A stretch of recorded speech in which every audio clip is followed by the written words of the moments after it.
Many people chase motivation as if it were a clean, bright fuel, yet it often behaves more like a flame that burns the hand holding it.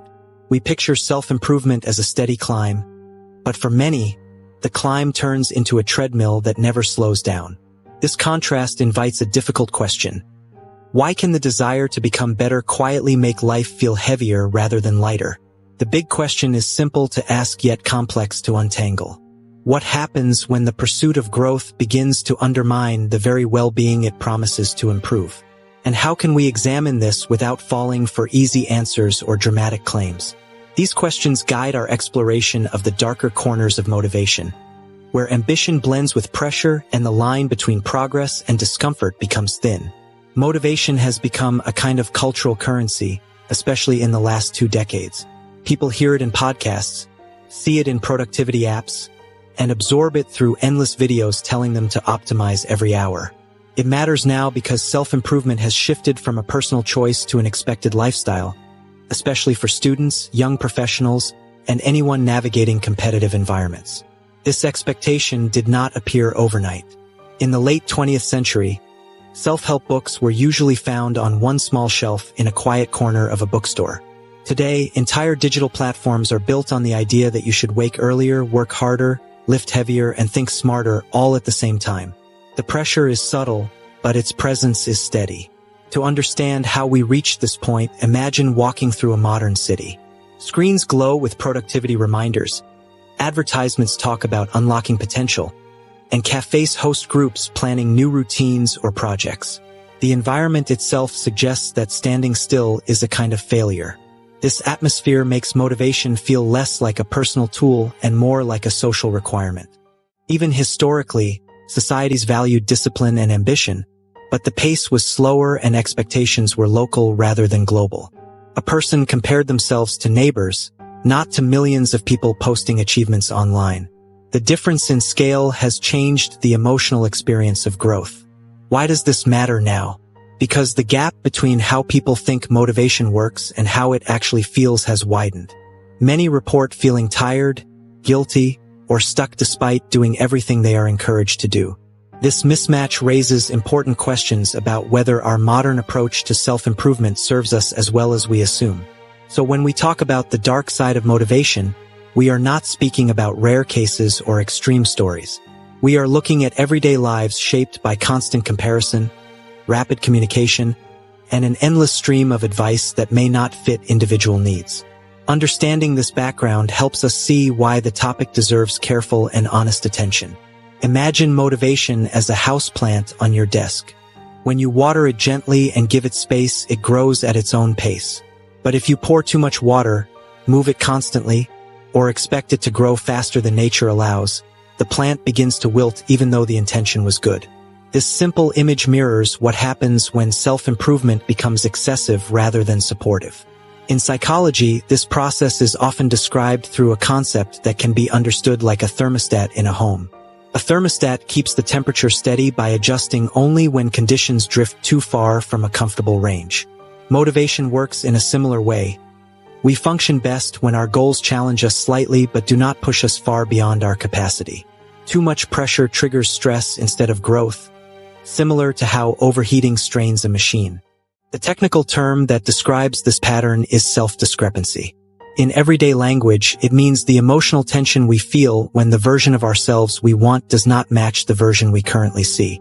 The precise definition is the gap between actual self, ideal self, and obligated self, each representing a different internal standard. When the gap grows too wide, the emotional cost rises and motivation becomes uncomfortable instead of energizing. Another mechanism that plays a role is reinforcement load. Think of it as a backpack that gets heavier each time a task promises a reward but delivers stress instead. The psychological definition is the cumulative demand placed on the brain's reward system when goals are pursued without adequate rest or satisfaction. A system built for balanced cycle struggles when pushed into constant action. Together, these mechanisms show why self-improvement can turn from supportive to draining. Not because the goals themselves are harmful, but because the conditions around them shift from sustainable to overwhelming. Researchers have observed several patterns that help explain how motivation can turn into discomfort. One common finding comes from studies on goal pressure. When people set more than 3 demanding goals at once, their reported stress levels rise by roughly 1/3 compared to those who focus on a single priority. This suggests that the mind treats multiple goals as competing signals, which increases mental load rather than boosting performance. A second observation comes from tracking daily mood in people using productivity apps. Participants who logged their progress more than 5 times a day showed less satisfaction than those who checked in only once. As a result, findings may not apply to people outside these groups, such as older adults or individuals in high-pressure jobs. Instrument accuracy is also an issue. Wearable devices track sleep and activity, but they estimate rather than measure the underlying biological processes. For example, light sleep and quiet wakefulness often look similar to a wrist sensor, which can distort conclusions about energy and recovery. Our models therefore operate on approximations rather than direct observations. We also lack long-term data. Motivation changes over months and years, yet many studies last only a few weeks. Short timelines capture temporary reactions but miss slow shifts that develop across major life stages or repeated failures. This gap leaves us unsure about which patterns remain stable and which fade with time. To close these gaps, we would need studies that track diverse groups across several years, combining psychological measures with biological markers such as heart rate variability and stress hormones. We would also benefit from tools that detect small emotional shifts without depending entirely on memory or self-judgment. Such work would help us understand not just when motivation becomes uncomfortable, but why it unfolds in certain patterns and not others.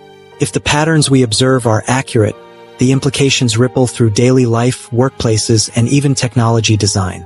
In education, it could shift how we assign homework or structure learning, emphasizing sustainable progress rather than constant challenge.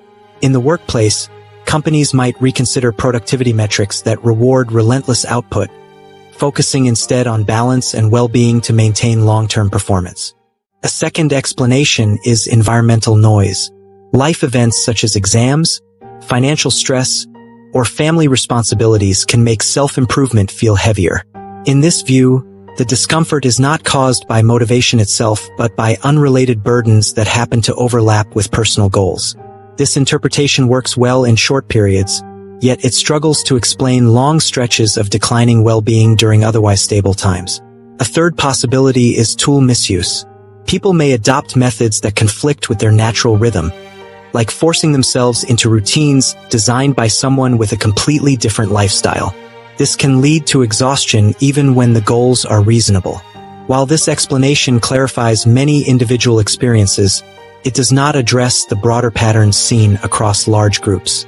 After weighing these alternatives, the most consistent interpretation is that multiple small pressures interact rather than one single mechanism. Self-discrepancy, comparison, and reinforcement load often amplify one another, creating discomfort even when each factor alone seems manageable. This integrated view aligns best with current evidence without assuming more than we can confidently support. Our understanding of motivation's darker side is limited by the tools we use to study it. Most research relies on self-report surveys, which are similar to asking someone to describe the temperature of a room without a thermometer. People answer honestly, but their internal scale varies, and subtle fluctuations are difficult to capture. This means our measurements often reflect impressions rather than precise emotional states.